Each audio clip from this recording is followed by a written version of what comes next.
আসসালামু আলাইকুম, hello everyone, welcome to my YouTube channel Blow Dream. আজ আমি আপনাদের দেখাবো কিভাবে ঘরে বসে নিজের বাইকের চেইন নিজে ক্লিন করবেন। বাইক মেনটেন্যান্সের অন্যতম একটি পার্ট হলো বাইকের চেইন ক্লিনিং করা, আর এটি প্রতি 1000 বা 1500 কিলো পরই পরিষ্কার করে নেওয়া উচিত। ঘরে বসে নিজে নিজেই কিভাবে বাইকের চেইন ক্লিনিং করবেন তা আজ তুলে ধরবো এই ভিডিওর মাধ্যমে। চলুন আর কথা না বাড়িয়ে ভিডিওটি শুরু করা যাক। বাড়িতে বাইকের চেইন ক্লিনিং করতে আপনার প্রয়োজন হবে চেইন ক্লিনিং ব্রাশ, যা বাজারে কিনতে পাওয়া যায়, অথবা টুথব্রাশ দিয়েও ক্লিন করতে পারবেন। আর প্রয়োজন হবে 200 গ্রামের মতো কেরোসিন এবং চেইন লুপ করার জন্য গিয়ার অয়েল। বাইকের চেনটিকে ক্লিন করার জন্য প্রথমে চেনটিকে ওয়ার্ম আপ করে নেবেন। যেহেতু আমার বাইকটি আজ চালানো হয়নি, তাই বাইকটিকে স্টার্ট দিয়ে ফার্স্ট গিয়ারে রেখে কিছুক্ষণ ওয়ার্ম আপ করে নিব।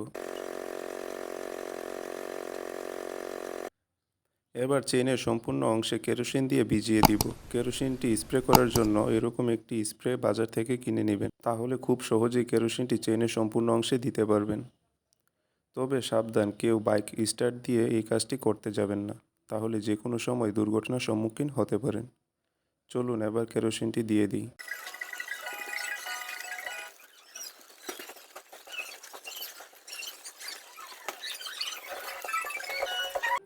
এবার ব্রাশ দিয়ে ঘষে চেইনের ময়লাগুলো সম্পূর্ণ আলাদা করে নিব।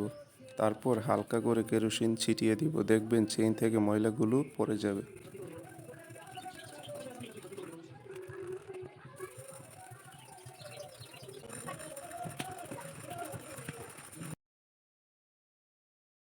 তারপর শুকনা ন্যাকড়া দিয়ে চেইনটিকে ভালোভাবে মুছে নিব।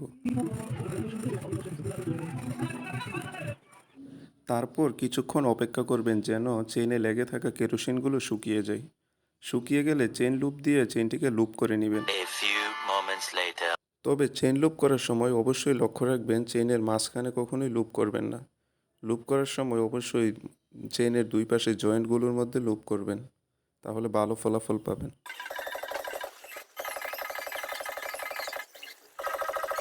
তো ভিডিওটি আজ এ পর্যন্তই ছিল। যদি ভিডিওটি ভালো লেগে থাকে তাহলে অবশ্যই একটি লাইক করে দিবেন এবং চ্যানেলটি সাবস্ক্রাইব করে হয়ে যাবেন আমাদের ফ্যামিলির সদস্য।